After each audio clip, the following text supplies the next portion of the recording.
إن الحمد لله نحمده ونستعينه ونستغفره ونعوذ بالله من شرور أنفسنا وسيئات أعمالنا من يهده الله فلا مضل له ومن يضلل فلا هادي له وأشهد أن لا إله إلا الله وحده لا شريك له وأشهد أن محمدا عبده ورسوله يا أيها الذين آمنوا اتقوا الله حق تقاته ولا تموتن إلا وأنتم مسلمون يا أيها الناس اتقوا ربكم الذي خلقكم من نفس واحدة وخلق منها زوجها وبث منهما رجالا كثيرا ونساء واتقوا الله الذي تساءلون به والأرحام إن الله كان عليكم رقيبا يا أيها الذين آمنوا اتقوا الله وقولوا قولا سديدا يصلح لكم أعمالكم ويغفر لكم ذنوبكم ومن يطع الله ورسوله فقد فاز فوزا عظيما أما بعد فإن خير الكلام كلام الله وخير الهدي هدي محمد صلى الله عليه وسلم وشر الأمور محدثاتها وكل محدثة بدعة وكل بدعة ضلالة وكل ضلالة في النار. Donc nous continuons l'explication du livre Al-Wajiz fi fiqh sunnati wal kitab al-aziz. Le cours dernier on avait commencé et entamé le livre que j'avais traduit par le livre des funérailles. Mais il s'est avéré par la suite, et après quelques conseils de frères, qu'Allah les récompense, que la traduction les funérailles n'est pas celle qui est le bon, qui traduit le terme janaïs, mais c'est plutôt les rites funéraires, car les funérailles, c'est un mot restreint en français à la cérémonie, à l'enterrement, etc. Or, les rites funéraires, c'est beaucoup plus vaste, et c'est justement le sujet de ce livre, du livre des rites funéraires, c'est tout ce qui est en rapport avec le défunt. Tout ce qui est en rapport avec le défunt, du moment où il agonise jusqu'à son enterrement et par la suite, après son enterrement également. Donc, je traduirai maintenant par le livre des rites funéraires et non le livre des funérailles. Taïb, Kitab al-Janaiz en arabe, on avait donné la définition de al-Janaiz. On avait dit que c'était Jam'u Janazah ou Jinazah, que les deux étaient valables, qu'on pouvait dire Jinazah ou bien Janazah. Que signifie Janazah en arabe? Le défunt. Cela signifie le défunt, et Jinazah signifie la civière mortuaire. Donc Janaiz est le pluriel du terme arabe Janazah ou bien Jinazah. Et on avait fait un petit rappel sur la mort et que le prophète sallallahu alayhi wa sallam a conseillé à sa communauté, voire lui a ordonné de se rappeler, de se mémorer celle qui détruit tous les désirs et qui casse tous les délices, c'est-à-dire la mort, comme le dit le prophète sallallahu alayhi wa sallam, akthiru min dhikri hadimil ladhat, al-maut, accentué dans le rappel de la destructrice des désirs et des délices, la mort. Et que chacun d'entre nous est voué à la mort. Ensuite, l'auteur a parlé de ce que doivent faire ceux qui sont présents, ceux qui sont en présence d'une personne mourante et qui agonise. On avait dit la première chose à faire, c'était ce que les savants appellent at-talqin. At-talqinu bi-shahada. Que signifie at-talqinu bi-shahada? Non? Il y avait combien d'explications des savants sur le kalimat at-talqin? Combien d'explications? 1, 2, 3. On a dit qu'il y en avait 2. Certains savants ont dit at-talqin, c'est-à-dire que les personnes qui sont en présence du défunt disent la shahada, disent la ilaha illallah, la ilaha illallah, la ilaha illallah, de telle sorte que le défunt, en entendant ces paroles se répéter, l'a dit lui aussi. Donc ça c'est at-talqin, c'est ce qui est le plus connu chez les savants, c'est ce sens-là. Mais d'autres savants ont dit non. At-talqin, c'est d'ordonner au défunt, à celui qui meurt, de dire la ilaha illallah, de lui dire dis la ilaha illallah, qul la ilaha illallah. Et ceci est l'avis de Cheikh Al-Albani rahimahullah ta'ala, car cela est plus direct, car le but de talqin c'est que le mort dise la ilaha illallah et que ce soit sa dernière parole, afin qu'il entre dans le hadith où le prophète sallallahu alayhi wa sallam dit man kana akhira kalamihi la ilaha illallah dakhala al-jannah, celui dont la dernière parole est la ilaha illallah entrera au paradis. Donc le but de cela est que cette parole soit la dernière qu'aura prononcée cette personne durant son vivant. Et comment se passe at-talqin? Les savants disent que ceux qui sont en présence de la personne qui agonise doivent dire la ilaha illallah ou ordonner à la personne de dire la ilaha illallah, et lorsqu'elle le dit, de le faire taire, de faire taire cette personne pour que cette parole soit la dernière. Et si il reparle et s'il dit une autre parole autre que la ilaha illallah, alors de refaire le talqin, et ceci jusqu'à ce que son âme quitte son corps. Ensuite, on avait dit le deuxième comportement à avoir après la mort, lorsque l'âme sort et quitte le corps, la sunna est de fermer les yeux, les paupières du défunt et d'invoquer en sa faveur.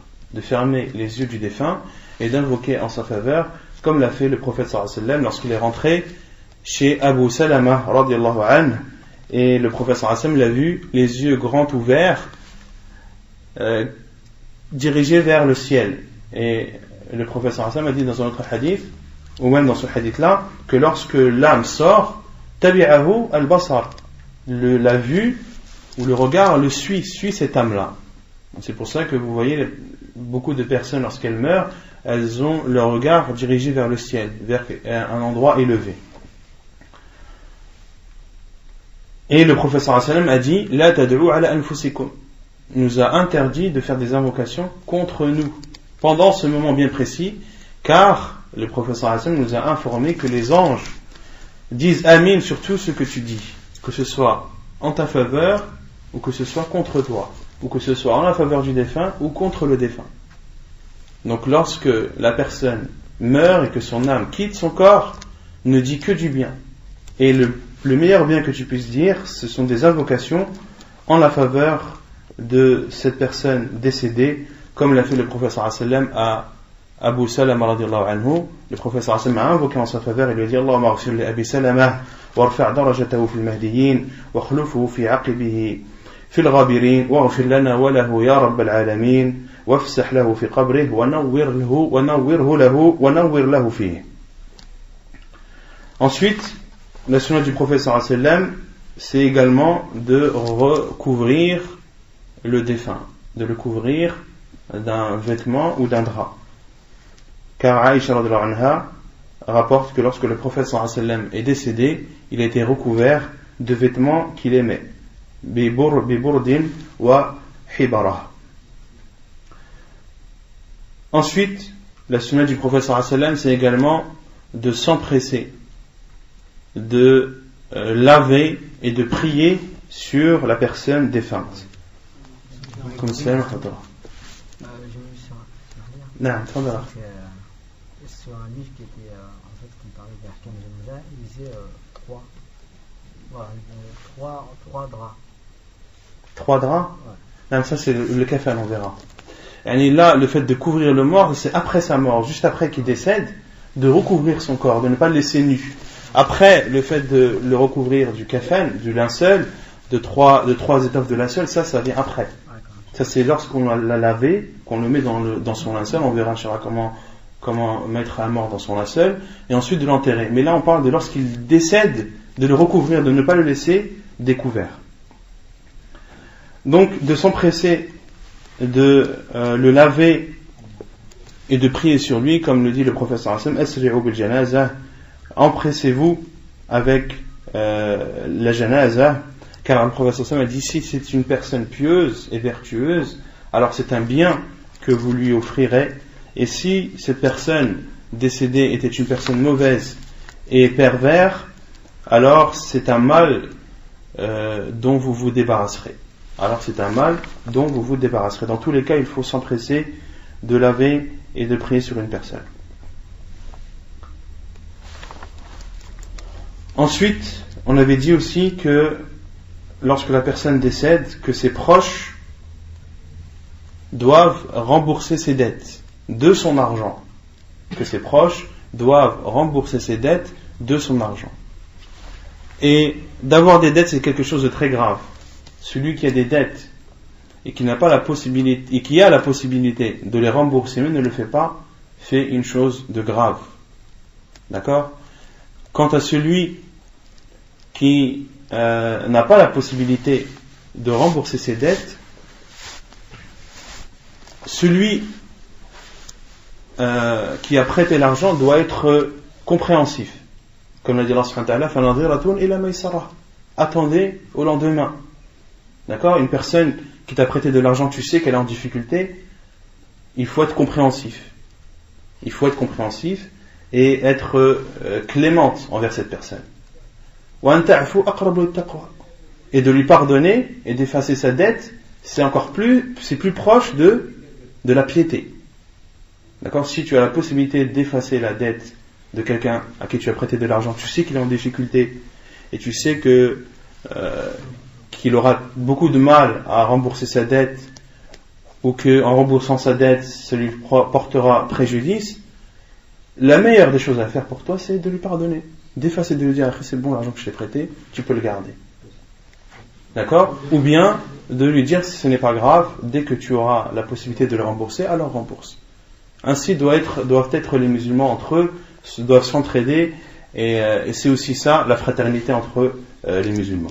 Par contre, si la personne a l'argent, a de quoi rembourser ses dettes, c'est une obligation pour lui. Et ce qui nous montre la gravité de mourir en ayant des dettes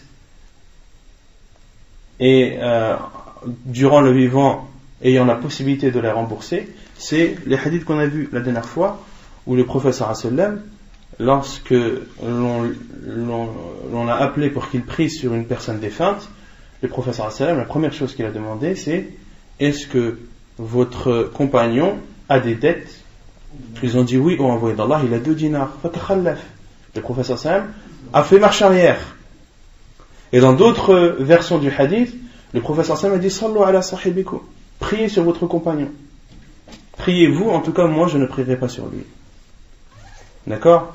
Et lorsque le prophète sallallahu alayhi wa sallam s'est reculé, des compagnons se sont portés volontaires. On dit oh, envoyé d'Allah, ils sont pour moi, les 2 dinars. Je prends la responsabilité de les rembourser pour lui. Et le prophète sallallahu alayhi wa sallam a insisté et a prié sur lui. A prié sur lui en prenant en considération l'engagement de ce compagnon radiyallahu anhu. Et malgré cela, après que le prophète sallallahu alayhi wa sallam ait prié, à chaque fois qu'il rencontrait Abu Qatada radiyallahu anhu qui avait pris cet engagement de rembourser ses 2 dinars, le prophète sallallahu alayhi wa sallam lui demandait toujours c'est bon, tu as remboursé les 2 dinars? C'est bon, tu as remboursé 2 dinars? Jusqu'à ce que Abu Qatada radiyallahu anhu a annoncé la bonne nouvelle au prophète sallallahu alayhi wa sallam que oui, les 2 dinars ont été remboursés et qu'ils ne sont plus des dettes envers le défunt. Et le prophète sallallahu alayhi wa sallam a dit Al-ana hina baradat shildah. Maintenant, sa peau s'est rafraîchie. En parlant de qui? Du défunt. Et les savants ont dit pourquoi? Car il était châtié dans sa tombe. Il était châtié dans sa tombe pour avoir laissé des dettes en ayant la possibilité de les rembourser. Cela est une des causes du châtiment de la tombe, qu'Allah subhanahu wa ta'ala nous en préserve. Et lorsque la dette a été remboursée, là le prophète sallallahu alayhi wa sallam a dit maintenant il connaît un peu de fraîcheur. Maintenant le châtiment est levé sur lui. Et ceux qui sont endettés font partie de ceux à qui on peut donner zakat.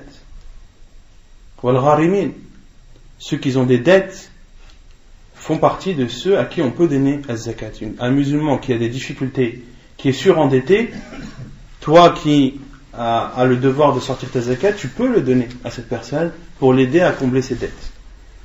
Zakat al-mal. Zakat al-mal.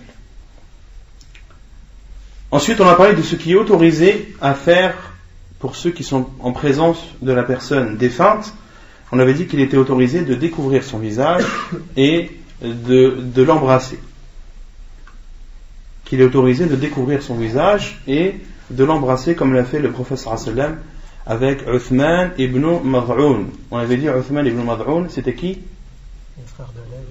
C'est le frère de lait du prophète sallallahu alayhi wa sallam. Et quelle était sa particularité à Uthman ibn Mad'un radiyallahu anhu? Qu'il avait fait les 2 hijras, la première en Abyssinie et la seconde à Médine, et c'était l'un des premiers ahsant, des muhajirin, des gens qui ont émigré de la Mecque vers Médine à à être décédé ou à mourir à Médine. Et le prophète sallallahu alayhi wa sallam est rentré chez Uthman ibn Mad'un. Étant mort, le prophète sallallahu alayhi wa sallam a découvert son visage, a baissé sa tête et l'a embrassé, et le prophète sallallahu alayhi wa sallam a pleuré jusqu'à ce que Aïcha radhiyallahu anha a dit hatta tasilu ad-dumu'u ala wajnatayhi, au point que les larmes coulaient de ses joues sallallahu alayhi wa sallam, et qu'il est autorisé de pleurer 3 jours, pas plus de 3 jours. Le deuil en islam est de 3 jours, comme l'a dit le prophète sallallahu alayhi wa sallam lorsque la famille de Ja'far a pleuré Ja'far. Le prophète sallallahu alayhi wa sallam les a laissés 3 jours, et lorsqu'il est revenu au bout de 3 jours, leur a dit ne pleurez pas sur mon frère après ce jour. Ne pleurez pas sur mon frère, c'est-à-dire Ja'far radhiyallahu anhu, après ce jour. Les savants ont déduit que le deuil doit être de 3 jours. Tu ne dois pas pleurer un mort plus de 3 jours. Donc ça, c'est ce qui est autorisé de faire pour les personnes qui sont en présence du défunt. Il y a des choses obligatoires par contre à faire pour les proches du défunt. La première, c'est de patienter et d'accepter le destin d'Allah subhanahu wa ta'ala. De patienter et d'accepter le destin d'Allah subhanahu wa ta'ala, car ceux qui patientent ont une récompense illimitée. Innama yuwaffa as-sabiruna ajrahum bighayri hisab. Allah subhanahu wa ta'ala a dit qu'il donne et qu'il accorde aux patients une récompense sans mesure. D'accord? Et Allah subhanahu wa ta'ala a parlé et a décrit ceux qui patientent lorsqu'une mauvaise nouvelle leur parvient. Allah subhanahu wa ta'ala les a appelés as-sabirin, lorsqu'il a dit wa lanabluwannakum bi shay'in min al-khawfi wal-ju', et nous vous éprouverons avec de la peur, de la faim, wa naqsi min al-amwal, un manque d'argent, wal anfusi wa thamarat, un manque de personnes, c'est-à-dire la mort, wa thamarat, et de biens. Et Allah subhanahu wa ta'ala dit wa bashir as-sabirin, et annonce la bonne nouvelle aux patients, alladhina idha asabatuhum musibah, lorsqu'un mal les atteint, ils disent inna lillah wa inna ilayhi raji'un. Sur eux, ulaika alayhim salawatu min rabbihim wa rahmah, sur eux les éloges d'Allah et sa miséricorde, wa ulaika humul muhtadun, et ce sont eux les bien guidés. Donc Allah subhanahu wa ta'ala a appelé ceux qui, lorsqu'une mauvaise nouvelle leur est annoncée, qu'ils disent inna lillah wa inna ilayhi raji'un, nous appartenons à Allah et c'est vers lui que nous retournerons. Allah subhanahu wa ta'ala a appelé ces personnes des patients, as-sabirin. Et on a cité le hadith où le prophète sallallahu alayhi wa sallam est passé devant une femme qui pleurait au pied d'une tombe, et le prophète sallallahu alayhi wa sallam lui a dit ittaqillaha wasbiri, crains Allah et patiente. Et cette femme lui a dit éloigne-toi de moi, car tu ne sais pas ce qui m'est arrivé, tu ne te rends pas compte du malheur qui me touche. Et cette femme a répondu ainsi au prophète sallallahu alayhi wa sallam sans savoir que c'était lui.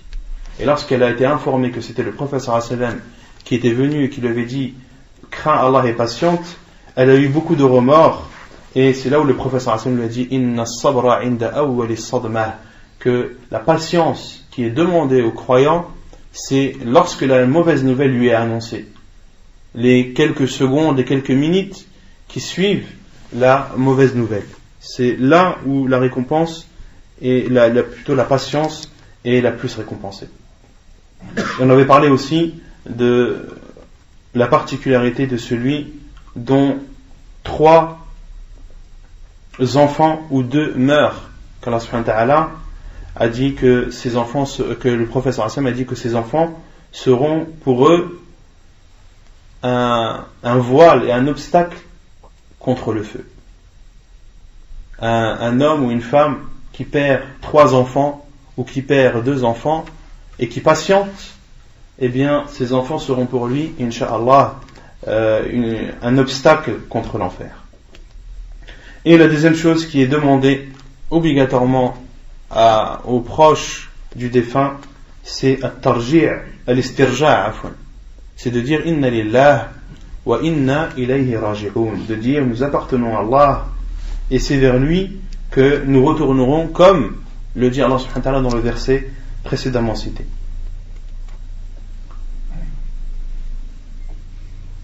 Et également de faire l'invocation et de demander à Allah subhanahu wa ta'ala d'accorder une personne meilleure que celle défunte, comme l'a fait Salama radiallahu anha, qui a dit: j'ai entendu le prophète sallallahu alayhi wa sallam dire, lorsqu'un musulman est atteint d'un malheur et dit, comme Allah subhanahu wa ta'ala lui en a ordonné, inna lillahi wa inna ilayhi raji'un, nous appartenons à Allah et c'est vers lui que nous retournerons. Ô Allah, récompense-moi dans mon malheur et accorde-moi une chose meilleure, ou accorde-moi une personne meilleure. Illa akhlafallahu lahu khayran minha. Celui qui fait cette invocation, Allah subhanahu wa ta'ala lui accordera une personne meilleure que celle défunte. Et Salama radiallahu anha a dit, et lorsque Abu Salama radiallahu anhu est décédé, je me demandais qui était meilleur que lui, qui était meilleur que lui, la première maison à avoir émigré de la Mecque vers Médine. Et cela n'a pas empêché Salama radiallahu anha de dire cette invocation, et Allah subhanahu wa ta'ala lui a accordé un mari meilleur que celui qu'elle avait, qui était le prophète sallallahu alayhi wa sallam. Allah subhanahu wa ta'ala a accordé à Salama, après la mort de son mari Abu Salama, un mari qui est le meilleur des maris, le meilleur des hommes, sans contestation, le prophète sallallahu alayhi wa sallam. طيب يقول المؤلف ما يحرم على أقارب الميت. Donc là, c'est le chapitre de ce qui est interdit à faire pour les proches du mort.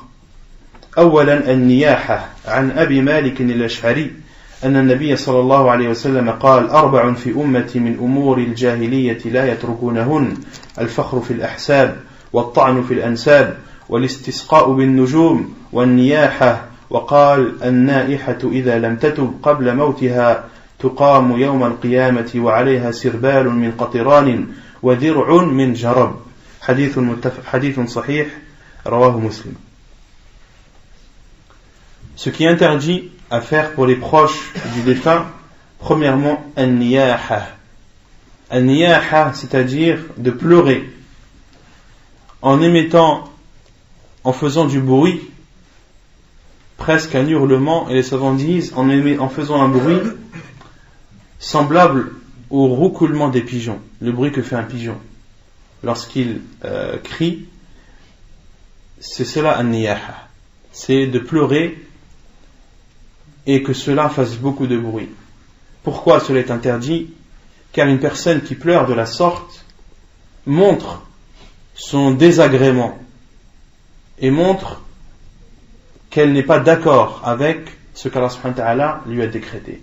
Or, un musulman n'est pas ainsi. Il y a des annonces et des nouvelles qui font mal, mais dans tous les cas, le musulman accepte ce qu'Allah subhanahu wa ta'ala lui a destiné. Et de pleurer de la sorte, cela montre que la personne n'est pas d'accord avec ce qu'Allah subhanahu wa ta'ala lui a destiné. Selon Abu Malik al-Ash'ari radiyallahu anhu, il dit, le prophète sallallahu alayhi wa sallam a dit 4 choses dans ma communauté font partie des actes pré-islamiques, ils ne les délaisseront pas. 4 choses dans ma communauté que fait ma communauté et qu'elle ne délaissera pas, et qui font partie des actes pré-islamiques, min umur al-jahiliyyah. Pourquoi est-ce qu'elle est appelée al-jahiliyyah? Car c'était une époque pleine d'ignorance. Il y avait un très grand laps de temps entre la révélation de Isa alayhi salam, la prophétie de Isa alayhi salam, et la prophétie de Muhammad sallallahu alayhi wa sallam. Car le prophète qui a suivi Isa alayhi salam est le prophète Muhammad sallallahu alayhi wa sallam. Il y a eu une longue période entre les deux. Une période où l'ignorance s'est installée, où les gens ont oublié la religion avec laquelle est venu Isa alayhi salam. D'où l'appellation al-jahiliyyah. Et les gens, plus ils sont ignorants, et plus ils font des erreurs. Et le simple fait que le prophète sallallahu alayhi wa sallam ait appelé ces 4 choses, il les a qualifiées comme étant des actes étant accomplis pendant la période pré-islamique, cela nous suffit pour comprendre que ce sont des choses mal et mauvaises. Awalan, le prophète sallallahu alayhi wa sallam a dit al-fakhru fil ahsab. Al-fakhru fil ahsab, c'est-à-dire de se vanter du statut que la personne a. De se vanter par exemple d'être le chef d'une tribu, de se vanter d'être le responsable de tel et tel service. En islam, cela est interdit. Au contraire, les savants disent, tu dois te vanter de ta science et de tes actes pieux, mais pas d'un statut que tu as ou d'une position élevée que tu auras parmi les gens. Et Allah subhanahu wa ta'ala a parlé de cela dans le Coran lorsqu'il a parlé du Hajj. فَإِذَا قَضَيْتُم مَنَاسِكَكُمْ فَاذْكُرُوا اللَّهَ كَذِكْرِكُمْ آبَاءَكُمْ أَوْ أَشَدَّ ذِكْرًا. Car à l'époque, lorsqu'ils finissaient leur rite du pèlerinage, ils étaient contents et se vantaient en disant qu'ils faisaient en citant les bienfaits de leur père. Ils disaient, mon père était le chef de telle tribu, mon père était responsable de tel service, etc., etc. Et Allah subhanahu wa ta'ala a dit فَإِذَا قَضَيْتُم مَنَاسِكَكُمْ, lorsque vous avez fini vos rites, فَاذْكُرُوا اللَّهَ كَذِكْرِكُمْ آبَاءَكُمْ أَوْ أَشَدَّ ذِكْرًا. Rappelez-vous Allah et faites le rappel d'Allah comme vous faites le rappel de vos pères. أَوْ أَشَدَّ ذِكْرًا. Faites même le rappel d'Allah plus que le rappel de vos pères. Autrement dit, les rites du pèlerinage, lorsque vous les avez accomplis, cela doit vous entraîner et vous pousser à faire le rappel d'Allah subhanahu wa ta'ala et à ne pas vous vanter en parlant des bienfaits et des mérites de vos pères. وَالطَّعْنُ فِي الْأَنْسَابِ, et de critiquer les origines. Cela fait partie des actes pré-islamiques. De dire, un tel, c'est le fils d'un tel qui fait partie de telle tribu, et quelle mauvaise tribu. Ou un tel, le fils d'un tel, fait partie de tel peuple, quel mauvais peuple. Ou insulter ses origines. Cela est interdit en islam. Wal-istisqa'u bin-nujum. Al-istisqa'u bin-nujum, c'est de demander la pluie aux étoiles. Et cela fait partie du grand shirk. Cela fait partie du grand shirk. Et de demander la pluie aux étoiles se divise en deux. Soit la personne demande et dit par exemple, ô telle étoile, fais descendre sur nous la pluie. De demander à l'étoile de faire tomber de la pluie. Hada shirkul akbar. Ça c'est un grand polythéisme qui fait sortir la personne de l'islam. Et il y a une deuxième sorte, c'est de dire que la pluie tombe grâce à l'étoile. De ne pas demander à l'étoile, mais de dire que l'étoile ou l'apparition de telle ou telle étoile est la cause de la pluie. Cela aussi fait partie du shirk akbar. Pourquoi? Car celui qui fait descendre la pluie, c'est Allah subhanahu wa ta'ala. C'est Allah subhanahu wa ta'ala qui fait descendre l'eau du ciel et personne d'autre que lui. Quant à celui qui croit qu'Allah subhanahu wa ta'ala est le seul qui fait descendre la pluie, mais que cette pluie, l'étoile en est une des causes. D'attester que c'est Allah et lui seul qui fait descendre la pluie, mais que l'étoile en est une cause. Cela, les savants disent, hada min ash-shirk al-asghar. Cela est interdit en islam. Il fait partie du shirk, du polythéisme, mais du petit polythéisme. Un polythéisme qui ne fait pas sortir la personne de l'islam. Mais cela n'abaisse pas la gravité de l'acte. Ça reste un shirk, donc un grand péché. Donc,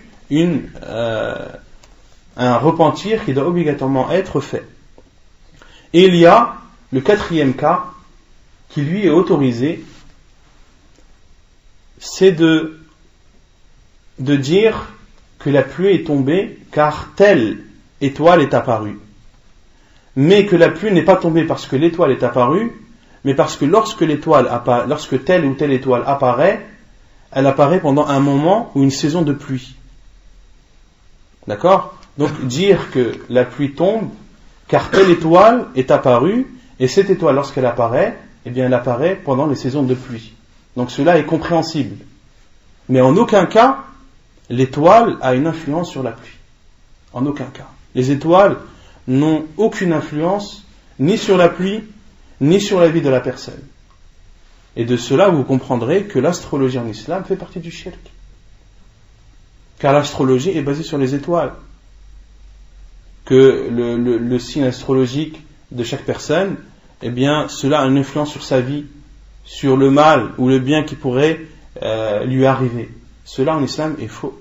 Les étoiles n'ont aucune influence, ni sur le jour, ni sur la nuit, ni sur le soleil, ni sur la pluie, ni sur le bien de la personne, ni sur un malheur qui pourrait lui arriver.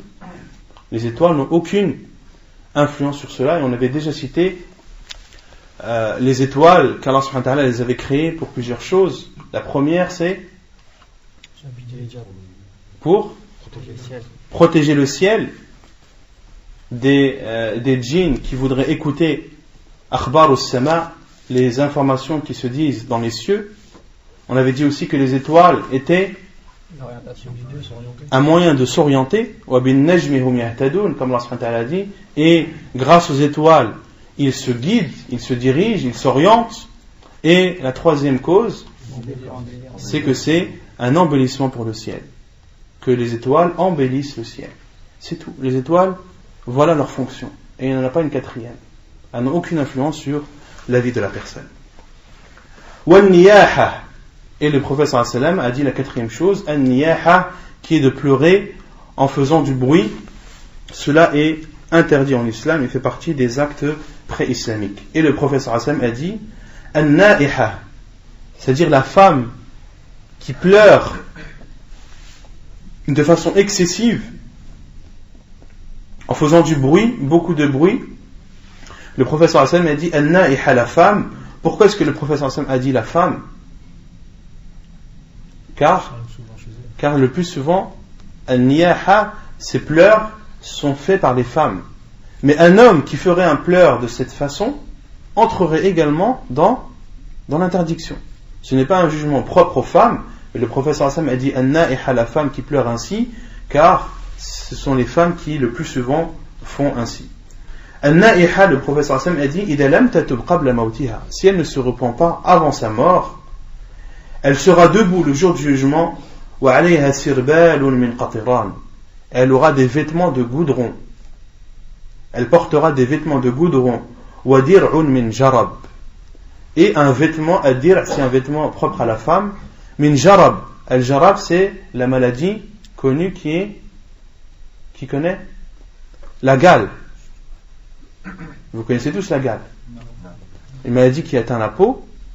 Et le prophète sallallahu alayhi wa sallam a dit que na'iha, que celle qui pleure en émettant ses bruits et en pleurant de façon excessive et en criant, que si elle ne se repent pas avant sa mort, le jour du jugement, elle portera des vêtements de goudron et portera des vêtements de gale. Le prophète sallallahu alayhi wa sallam a voulu dire par là que son corps sera atteint par la maladie de la gale au point que on croirait que c'est un de ses vêtements, que sa peau est recouverte d'un vêtement de gale, alors que non. Et sa peau, elle est atteinte, sa peau sera atteinte dans sa totalité, donc c'est déjà quelque chose de douloureux, et par-dessus, elle portera des vêtements de goudron. Pourquoi le goudron? Car le goudron absorbe la chaleur et attire le feu et le préserve. Vous voyez très bien les routes lorsqu'elles sont faites et que le goudron est chauffé, il faut du temps pour que le goudron se refroidisse. Imaginez une personne qui a des vêtements de goudron et qui subit le châtiment du feu. Il sera toujours dans un châtiment extrêmement douloureux, wal'iyadu billah, qu'Allah subhanahu wa ta'ala nous en préserve. Taïb. Donc ça c'est la première chose interdite à faire pour les proches du défunt. ثانيا وثالثا ضرب الخدود وشق الجيوب, de se frapper les joues et de déchirer ses vêtements. عن عبد الله قال النبي صلى الله عليه وسلم ليس منا من لطم الخدود وشق الجيوب ودعا بدعوى الجاهلية. Selon Abdullah, on avait dit Abdullah lorsqu'il est cité ainsi, c'est Abdullah ibn Mas'ud radiyallahu anhu. Il dit, le prophète sallallahu alayhi wa sallam a dit, ne fait pas partie de nous celui qui se frappe les joues et déchire ses vêtements. Al-Juyub, c'est la fente qu'il y a dans le vêtement par lequel on entre la tête. En arabe, c'est ça. Al-Jib, c'est ça. Al-Jib, c'est la fente qu'il y a dans ton vêtement qui permet d'entrer ta tête. Et le prophète sallallahu alayhi wa sallam a voulu donner une image pour dire que c'est ceux qui déchirent leurs vêtements en les prenant par le cou. Quand quelqu'un qui veut déchirer ses vêtements, par où il va commencer? Par l'endroit qu'il tiendra en premier et qui est le plus dur. Et le prophète sallallahu alayhi wa sallam a dit Laysa minna, ne fait pas partie de nous celui qui se frappe la joue. Et les savants ont dit que ce n'est pas propre à la joue, mais que le prophète sallallahu alayhi wa sallam a voulu dire par là celui qui se fait du mal en se frappant. Que tu te frappes la joue ou que tu frappes une autre partie de ton corps. Dans tous les cas, tu entreras dans ce hadith. Wada'a bida'wa al-jahiliya, et invoque en faisant des invocations que faisaient les gens à l'époque anté-islamique. Et les savants ont dit comme de dire malheur à moi, ou que le wail soit à moi, le wail qui est un des fleuves de l'enfer, wal iyadu billah. D'accord? Donc de ne pas dire des invocations qui étaient dites pendant l'époque anté-islamique, c'est-à-dire de se maudire et de vouloir pour soi-même le pire des mal. Et ces trois choses font partie des grands péchés. Pourquoi est-ce qu'elles font partie des grands péchés? Car le prophète sallallahu alayhi wa sallam a dit Laysa minna, ne fait pas partie de nous. Cela prouve que ces trois choses font partie des grands péchés qui, lorsque la personne les fait, doit les faire suivre obligatoirement d'un repentir sincère. Rabi'an halq ash-sha'r. Quatrièmement, il est interdit de se raser la tête. عن أبي بردة ابن أبي موسى قال وجع أبو موسى وجعا فغشي عليه ورأسه في حجر امرأة من أهله فصاحت امرأة من أهله فلم يستطع أن يرد عليها شيئا فلما أفاق قال إني بريء ممن برئ منه رسول الله صلى الله عليه وسلم فإن رسول الله صلى الله عليه وسلم برئ من الصالقة والحالقة والشاقة. Hadith muttafaqun alayh. Selon Abu Burda, le fils de Abu Moussa, il dit lorsque Abu Moussa radiyallahu anhu a été atteint de sa maladie, de sa dernière maladie, la maladie qui a précédé sa mort, il s'est évanoui et sa tête était posée sur les genoux d'une femme de sa famille. Et cette femme a crié de toutes ses forces, a crié de douleur et s'est lamentée. Mais Abu Moussa radiyallahu anhu, vu son état faible, n'avait pas la possibilité de répondre à cette femme et de lui montrer le jugement de l'islam sur l'acte qu'elle venait de faire. Et lorsqu'il s'est réveillé, il a dit je me désavoue de ceux dont s'est désavoué le prophète sallallahu alayhi wa sallam. Il a dit le prophète sallallahu alayhi wa sallam s'est désavoué de as-saliqah. As-saliqah, c'est celle qui élève sa voix lorsqu'une mauvaise nouvelle lui parvient. Wal-haliqah. Al-haliqah, c'est celle qui se rase les cheveux lorsque l'annonce de la mort de quelqu'un lui parvient. Par déprime, elle en arrive au point de se raser les cheveux. Certains même s'arrachent les cheveux sans les raser. Wal-iyadu billah. Wash-shaqa. Ash-shaqa, c'est celle qui déchire ses vêtements lorsqu'une mauvaise nouvelle lui parvient. Donc tout ceci est interdit en islam et va à l'encontre de la patience qui est demandée aux croyants, aux proches de la famille, et de l'acceptation du destin qu'Allah subhanahu wa ta'ala t'a écrit. Khamisan, nashru ash-sha'r. Cinquièmement, la cinquième chose qui est interdite également, c'est de rendre ses cheveux ébouriffés, que la femme détache ses cheveux et les met en désordre. لحديث امرأة من المبايعات قالت كان فيما أخذ علينا رسول الله صلى الله عليه وسلم في المعروف الذي أخذ علينا أن لا نعصيها فيه وأن لا نخمش وجها ولا ندعو بويل ولا نشق جيبا ولا ننشر شعرا. حديث صحيح رواه أبو داود. La preuve de cela est le hadith d'une femme parmi des femmes qui ont fait le pacte d'allégeance au prophète sallallahu alayhi wa sallam. Imra'atun min al-mubay'at. Et ici, les savants n'ont pas réussi à nommer cette femme et à la définir, à savoir qui exactement était cette femme. Mais cela n'a aucune influence, car comme vous le savez, dans la science du hadith, tous les compagnons radiyallahu anhum sont udul, sont justes, et leur hadith doit être accepté. Et comment est-ce qu'on peut prouver que cette femme faisait partie des compagnons du prophète sallallahu alayhi wa sallam? Qu'est-ce qui nous prouve cela? Elle faisait partie de celles qui lui ont fait le pacte d'allégeance.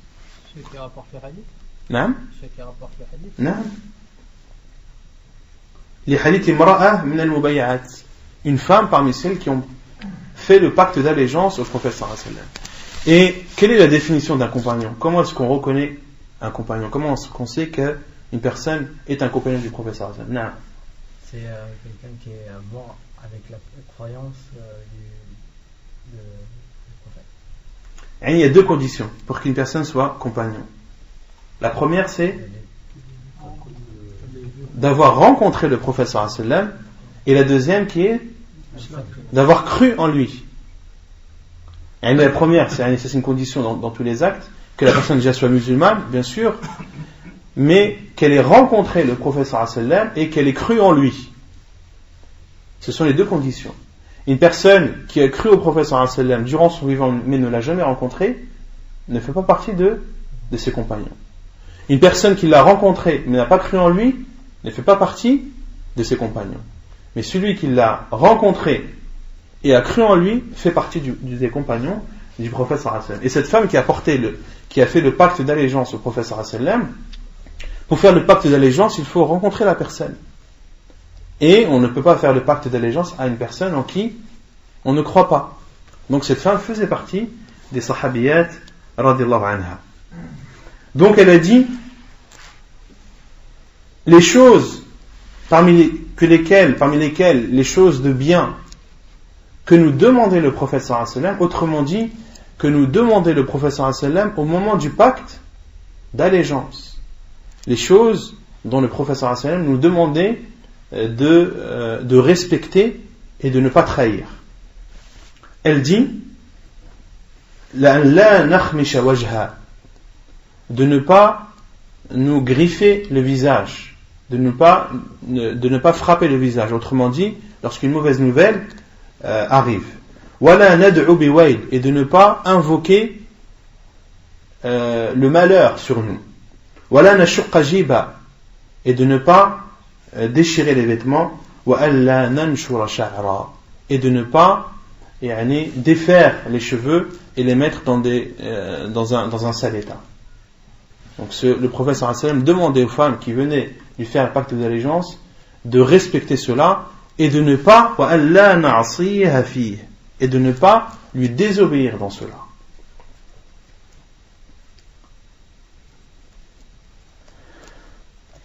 طيب ما يجب للميت qu'est-ce qu'il est obligatoire de faire pour le mort?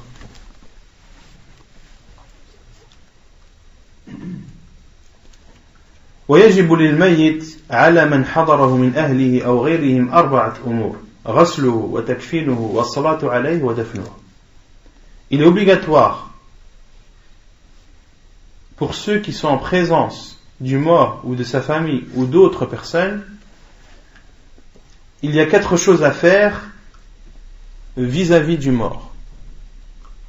De le laver, de lui mettre son linceul, de prier sur lui et de l'enterrer. Ce sont les 4 choses que l'on doit faire pour le mort. Que ce soit ceux qui sont en présence, ou bien sa famille, ou bien toute autre personne. Awalan al-ghusl. Premièrement, de le laver, le lavage.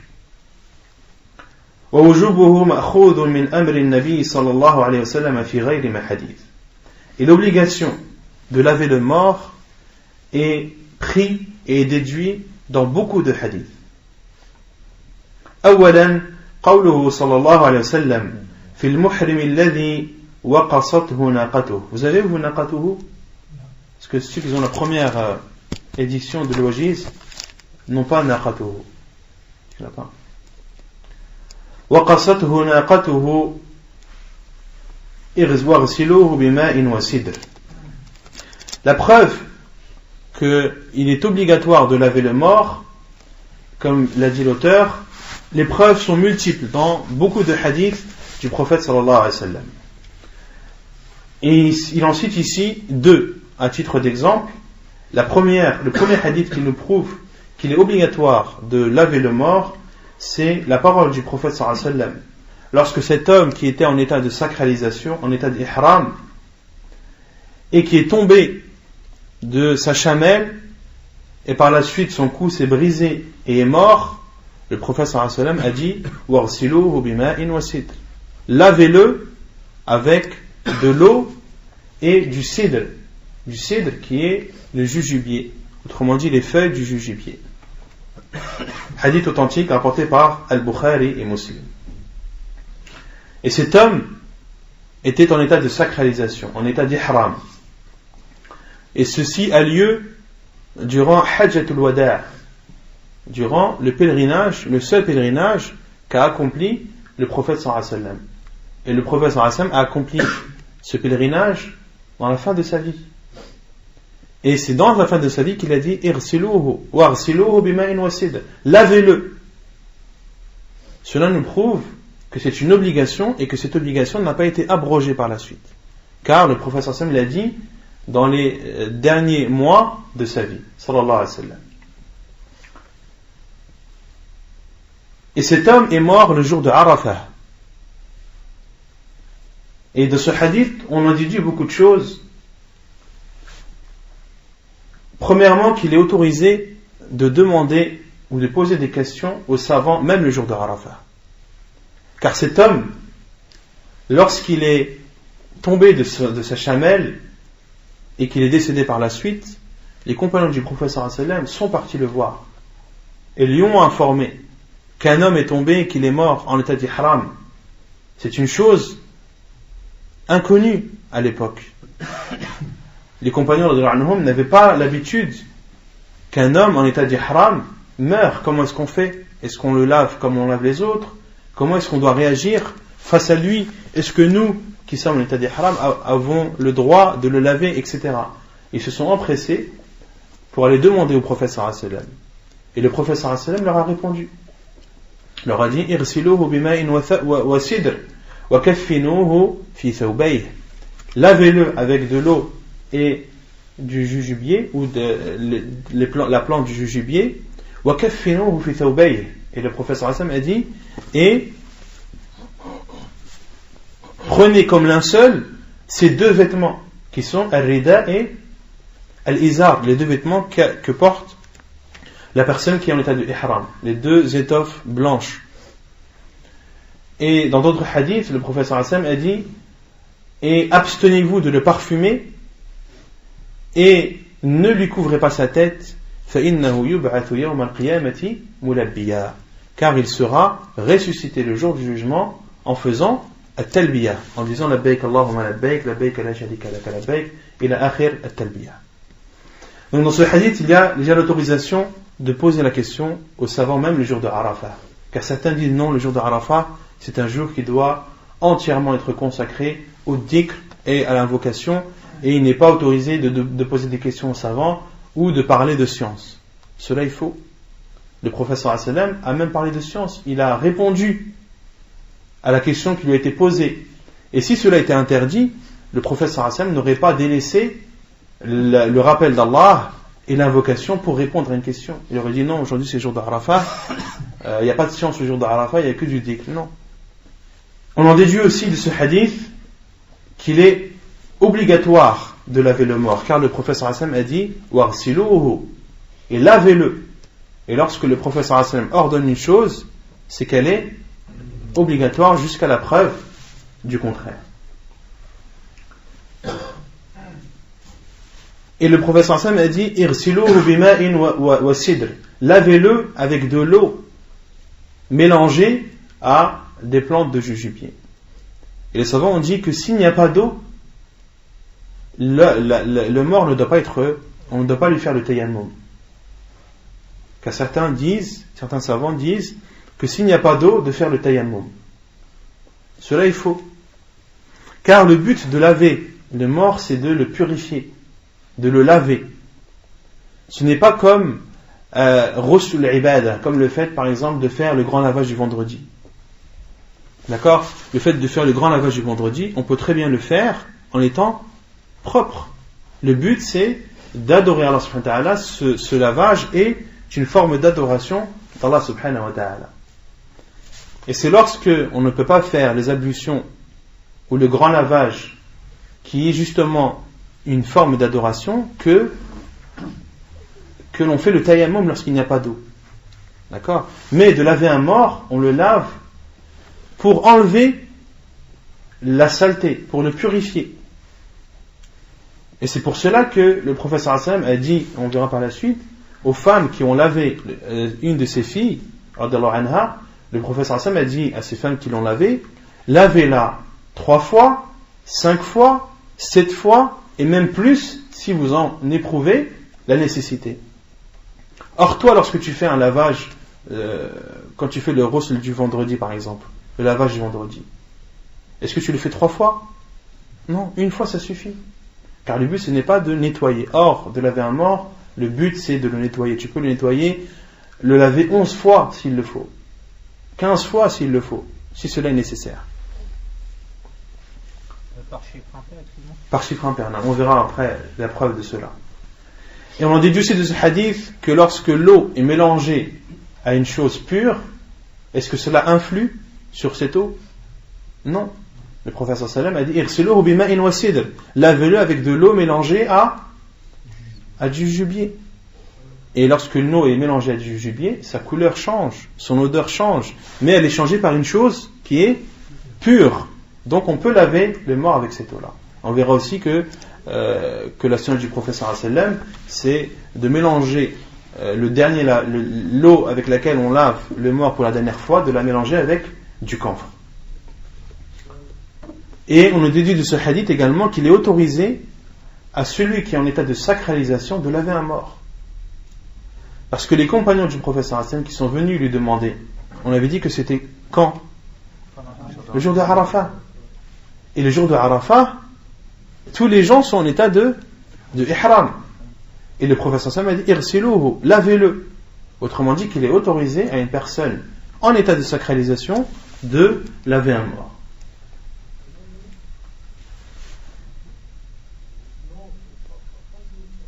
De même qu'on en déduit de ce hadith l'obligation de rentrer ou de mettre le mort dans son linceul, car le prophète sallallahu alayhi wa sallam a dit par la suite, le hadith, l'auteur n'a cité que le début, wa kaffinuhu, et mettez-le dans son linceul.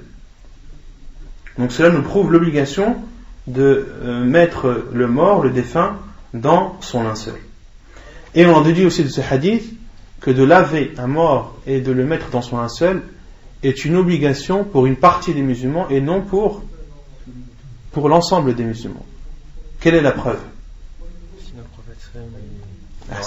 Sinon le prophète sallallahu alayhi wa sallam lui-même se serait empressé d'aller laver et mettre ce compagnon qui est décédé dans son linceul. Mais le prophète sallam s'est contenté de dire à ses compagnons, lavez-le. C'est-à-dire qu'une partie de vous le lave, cela exemptera le reste de la communauté. Et on en déduit aussi de ce hadith qu'il est légiféré et que la sunna du prophète sallam pour une personne qui a interdit haram lorsqu'elle meurt, c'est que son linceul soit son rida et son izar, sont les vêtements qu'il porte. C'est de ces vêtements-là qu'on doit en faire un linceul. Taïb, sifatul ghusl. La description, afwan. Donc ça c'était le premier hadith. Le second hadith qui nous prouve l'obligation de laver le mort. قوله صلى الله عليه وسلم في ابنته زينب رضي الله عنها اغسلنها 3 أو 5 أو 7 حديث متفق عليه. La parole du prophète sallallahu alayhi wa sallam lorsqu'il a dit aux femmes qui ont lavé sa fille Zaynab radiyallahu anha, irsilnaha 3, lavez-la 3 fois, ou bien 5, ou bien 7. Hadith rapporté par Al-Bukhari et Muslim. Et dans ce hadith, c'est dans la riwaya de Muslim qu'il est cité le nom de Zaynab, que la fille du prophète sallallahu alayhi wa sallam qui est décédée est Zaynab, car dans d'autres hadiths, il n'est pas cité le nom de cette fille qui est décédée, il est seulement dit que c'est la fille du prophète sallallahu alayhi wa sallam. Or les filles du prophète sallallahu alayhi wa sallam qui sont mortes durant son vivant sont au nombre de combien? À son nombre de 3. Il y a Zaynab radiyallahu anha, wa Ruqayya wa Kulthum. Ce sont les 3 filles du prophète sallallahu alayhi wa sallam qui sont mortes durant son vivant. Et le hadith qui vient spécifier que la fille qui était morte et qui faisait allusion, ou à qui on a fait allusion dans le hadith, c'est Zaynab. Le nom Zaynab a été spécifié dans la riwaya de Muslim rahimahullah. Sifatul ghusl, la description du lavage du mort. عن أم عطية أن رسول الله صلى الله عليه وسلم قال لهن في غسل ابنته ابدأن بميامنها ومواضع الوضوء منها حديث متفق عليه. Selon Atiyya radiyallahu anha, elle dit que le prophète sallallahu alayhi wa sallam leur a dit, c'est-à-dire aux femmes qui ont lavé sa fille, commencez par ses parties droites et les membres des ablutions et les membres de ces ablutions. Hadith rapporté par Al-Bukhari et Muslim. Donc lorsque l'on lave un mort, on doit commencer par la partie droite de son corps et commencer par les membres des ablutions qui sont au nombre. Quels sont les membres des ablutions? Au nombre de 4 qui sont إذا قمتم إلى الصلاة فاغسلوا وجوهكم وأيديكم إلى المرافق وامسحوا برؤوسكم وأرجلكم إلى الكعبين. Donc il y a 4 membres des ablutions, comme Allah subhanahu wa ta'ala a dit dans le Coran: le visage, les mains, la tête et les pieds. Donc la sunna du prophète sallallahu alayhi wa sallam, c'est lorsque l'on lave un mort de commencer par laver les membres de ses ablutions. Et les savants disent cela est préférable, ce n'est pas obligatoire. Quelle est la preuve que cela est préférable et non obligatoire? Parce que dans le hadith, le prophète sallallahu alayhi wa sallam a dit commencez, c'est un ordre du prophète sallallahu alayhi wa sallam. On a dit que l'ordre voulait dire l'obligation jusqu'à la preuve du contraire. Quelle est la preuve du contraire? La preuve du contraire, c'est le premier hadith qu'on a vu. Lorsque l'homme est tombé lorsque le compagnon du prophète sallallahu alayhi wa sallam est tombé de sa chamelle et qu'il est décédé, le prophète sallallahu alayhi wa sallam leur a dit irsilu, il leur a dit lavez-le. Il leur a pas dit faites-lui le wudu puis lavez-le. Donc les savants ont déduit que ce qui est obligatoire, c'est le lavage, et de faire le wudu, de laver les membres de ces ablutions, cela est préférable. Et concernant le wudu, les savants ont dit que au niveau du visage, car on a dit, qu'on avait vu durant les cours précédents, que lorsque Allah subhanahu wa ta'ala a dit farsilu wujuhakum, qu'est-ce qui entre dans cet ordre d'Allah subhanahu wa ta'ala lorsqu'il dit lavez vos visages? entre dans le lavage du visage? Al-madmada wa l'istinshaq wa ghasl al-wajh al-udnayn min ar-ra's. De laver, de faire al-madmada, de laver sa bouche, de laver son nez et de laver son visage. Les trois entrent dans ce verset car les trois font partie du visage. Mais pour le mort, les savants disent que tu ne dois pas introduire d'eau dans son corps. Que tu dois laver son visage, oui, mais au niveau de sa bouche, que tu dois seulement passer de l'eau sur ses lèvres, voire de rentrer ton doigt, humidifié, et de frotter ses dents. Mais de ne pas faire rentrer de l'eau dans le corps du défunt. Pareil pour les narines, de lui nettoyer les narines, mais de ne pas introduire de l'eau à l'intérieur, car les savants disent, car le fait de rentrer de l'eau dans un mort peut avoir des réactions dans son ventre. Elle peut faire réagir des choses et faire sortir de son corps des choses qui ne devraient pas sortir. Et une personne qui est défunte, tous ses membres sont relâchés. Il n'y a plus rien qui retient ce qu'il y a dans son ventre. D'accord ? D'où les savants disent que lorsque tu laves un mort, le but du lavage, c'est de le purifier, comme on l'a dit, de le nettoyer. Et la première chose à faire, c'est de vider ce qu'il y a dans son ventre. Et cela se fait en mettant sa main sous la tête du défunt et de le soulever, de le mettre presque en position assise et de macérer très doucement, très délicatement son ventre pour que ce qu'il contient sorte. D'accord ? Et ensuite, de prendre un gant et de nettoyer les parties intimes du défunt, sans les découvrir bien sûr, sans découvrir ses parties intimes, car quand tu laves un mort, tu dois couvrir entre son nombril et son genou. Et beaucoup négligent cela. Beaucoup croient que lorsqu'il lave un mort, c'est comme s'il avait un bébé. Non, un mort, il a sa dignité, il a un respect que tu dois avoir envers lui, et lorsque tu le laves, tu ne dois pas voir ses parties. Et ce que tu vois de lui, ce que tu as le droit de voir de lui durant son vivant, c'est ce que tu as le droit de voir de lui même après sa mort. D'accord ? Et cela n'empêche pas de le déshabiller, au contraire. Lorsque tu laves un mort, tu dois le déshabiller. Mais tu dois le déshabiller en toute intimité. Recouvre-le d'un drap ou d'un grand vêtement et déshabille-le. De telle sorte que jamais ses parties intimes ne sont visibles. D'accord ? Et même si il y a certaines positions qui ne te permettent pas de cacher les parties intimes du défunt, dans ce cas, tourne la tête, baisse le regard, fais en sorte de ne pas regarder. D'accord ? Car de laver un mort, c'est quelque chose d'important et c'est un respect que tu dois avoir envers ce défunt. Donc, de le soulever, de le mettre presque en position assise, de macérer son ventre pour que ce qu'il y a dedans sorte, ensuite de le nettoyer avec un gant, de nettoyer ses parties, et de changer de gants. Et par la suite, commencer à laver les parties de ses ablutions, les membres de ses ablutions.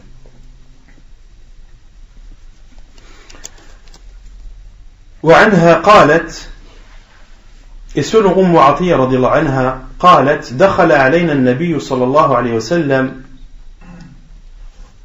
ونحن نغسل ابنته. Le prophète sallallahu alayhi wa sallam est rentré alors que nous lavions sa fille. فقال, le prophète sallallahu alayhi wa sallam a dit, اغسلنها ثلاثا أو خمسا أو أكثر من ذلك إن رأيتن ذلك بماء وسدر وجعلنا في الآخرة كافورا أو شيئا من كافور فإذا فرغتن فآذنني فلما فرغنا آذناه فألقى إلينا حقوه فقال أشعرنها إياه. Hadith al-muttafaqun alayh. Donc selon Atiyya radiallahu anha également, le prophète sallallahu alayhi wa sallam est rentré, et on comprend de ça que le prophète sallallahu alayhi wa sallam est rentré, mais il n'est pas rentré dans la pièce dans laquelle était lavée sa fille radiallahu anha. Et le prophète sallallahu alayhi wa sallam leur a dit irsilnaha, lavez-la 3 fois, ou bien 5 fois, ou bien plus si vous en voyez la nécessité. Bima'in wa sidr, avec de l'eau mélangée à du jujubier. وَجْعَلْنَا فِي الْآخِرَةِ كَفُورًا. Et mettez dans l'eau que vous allez utiliser pour le dernier des lavages, mélangez-le à du confort, ou bien à un peu de confort. فَإِذَا فَرَغْتُنَّ فَآذِنَّنِي. Et lorsque vous aurez terminé, appelez-moi. Et Atiyya radhiyallahu anha a dit فَلَمَا فَرَغْنَا. Et lorsque nous avons terminé de laver la fille du prophète sallallahu alayhi wa sallam, آذَنَّاهُ, nous l'avons appelé. فَأَلْقَى إِلَيْنَا حِقْوَةً. Et le prophète sallallahu alayhi wa sallam leur a donné, leur a jeté son izar. Izar qui est la partie basse que met l'homme. Yani, pourquoi est-ce que c'est appelé izar ou hiqwa? Car c'est le vêtement qui est mis et attaché au niveau de la hanche. Et la partie qui est en dessous du ventre et au-dessus des cuisses, en arabe est appelée al-hiqwa. Et le prophète sallallahu alayhi wa sallam leur a donné al-hiqwa. Et les savants ont dit ceci car les vêtements du prophète sallallahu alayhi wa sallam sont bénis aussi. Tout dans le prophète sallallahu alayhi wa sallam est béni. Et le prophète sallallahu alayhi wa sallam a donné son izar à ses femmes tabarrukan bilibasihi sallallahu alayhi wa sallam. Et il leur a dit ash'irnaha iyyah. Et il leur a dit recouvrez-la de ce izar. Recouvrez ma fille de ce izar. Et le prophète sallallahu alayhi wa sallam a dit ash'irnaha. Et ash-shi'ar, c'est le vêtement qui vient de suite recouvrir le corps. Le ash-shi'ar en arabe, c'est le vêtement qui vient recouvrir le corps de suite après. C'est le premier vêtement qui touche le corps. Et le prophète sallallahu alayhi wa sallam leur a donné ce izar et leur a dit recouvrez-la et que ce soit le premier des vêtements par lequel elle sera recouverte. Et ad-dithar, c'est le vêtement qui vient après. Ad-dithar en arabe, c'est le vêtement qui vient après.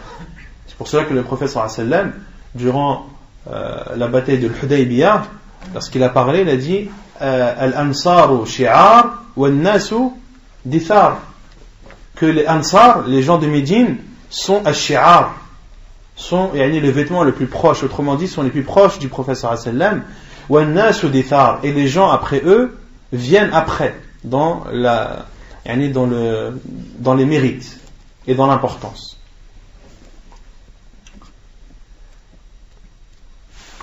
Donc, comme je vous l'ai dit, lorsque on lave un défunt, après avoir macéré son ventre délicatement et que tout ce qu'il y a dedans sort, pourquoi faire cela? Comme je vous ai dit, comme quand quelqu'un meurt, tous ses membres sont relâchés. Et il se peut que ce qu'il y a dans son ventre sorte au moment où tu lui mets le linceul. Et cela peut tacher le linceul. Et les gens risqueraient de voir ça, et avec toutes les odeurs qui s'ensuivent. Donc, les savants disent qu'il faut essayer de sortir ce qu'il y a dans le ventre du défunt en toute délicatesse, puis de le laver avec un gant, et ensuite de changer de gant et de commencer à lui laver les membres des ablutions. De laver son visage, de nettoyer ses narines, de nettoyer sa bouche sans entrer de l'eau à l'intérieur, de laver ses cheveux, car le prophète sallallahu alayhi wa sallam a dit de commencer à laver mawadi' al-wudu. Et on sait que la tête, pendant les ablutions, est-ce qu'on la lave ou est-ce qu'on l'essuie? On l'essuie. Pour le mort, on la lave. Pour le mort, on lave la tête. D'accord? Donc on lave les cheveux, on lui lave la tête, on lui nettoie les oreilles et on lave ses pieds. On lave ses pieds.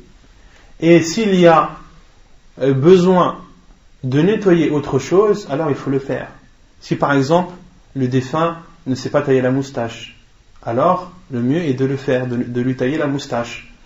Si le défunt ne sait pas raser ou épiler les aisselles, de le faire.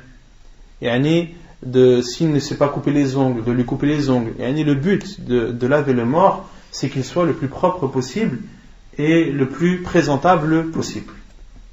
Ensuite, lorsque cela est fait, de le laver, en commençant par la partie droite de son corps. Comme l'a dit le professeur Sallallahu alayhi wa sallam, ibda'na bimayaminiha. Commencez par la partie droite de son corps. Donc de laver son corps avec de l'eau mélangée à du jujubier et de laver autant de fois que nécessaire. Tant que le défunt n'est pas propre, alors il faut le relaver. De le laver une fois, de le laver 3 fois, ou de le laver 5 fois, ou de le laver 7 fois, ou plus. Et le prophète sallallahu alayhi wa sallam a dit à ces femmes, lavez-la 3 fois, ou bien 5, ou bien plus que cela. Et c'est dans une autre version de Bukhari où le prophète sallallahu alayhi wa sallam a dit ou bien 7. Et le prophète sallallahu alayhi wa sallam a toujours dit des nombres impairs. Par exemple, lorsqu'il a dit 3, il n'a pas dit ou 4, il a dit 3 ou 5. Supposons que toi tu laves un défunt et qu'il est propre après le 4e lavage. Qu'est-ce que tu fais? Tu rajoutes un 5e. Tu ne t'arrêtes pas au 4e, tu rajoutes un 5e. Donc de le laver avec de l'eau et du cidre, on peut très bien le laver aussi avec du savon à notre époque, cela est autorisé. Et lors du dernier lavage, de mélanger l'eau à du camphre. Pourquoi le camphre? Les savants ont dit car le camphre rafraîchit. C'est un parfum frais qui rafraîchit le corps du défunt, et surtout son odeur fait fuir toutes les bestioles et toutes les bêtes qui seront présentes dans la terre.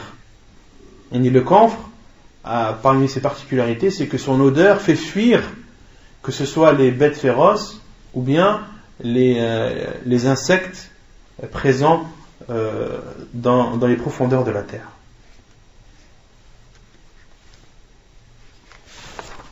طيب وعنها قالت et selon Atiyya également elle a dit فضفرنا شعرها 3 أثلاث قرنيها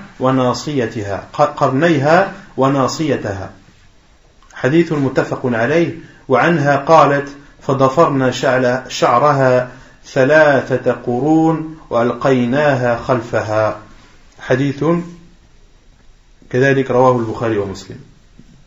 Et pour les femmes, il y a une particularité, c'est de faire 3 nattes pour la femme, de faire 2 nattes de chaque côté de sa tête et une natte derrière.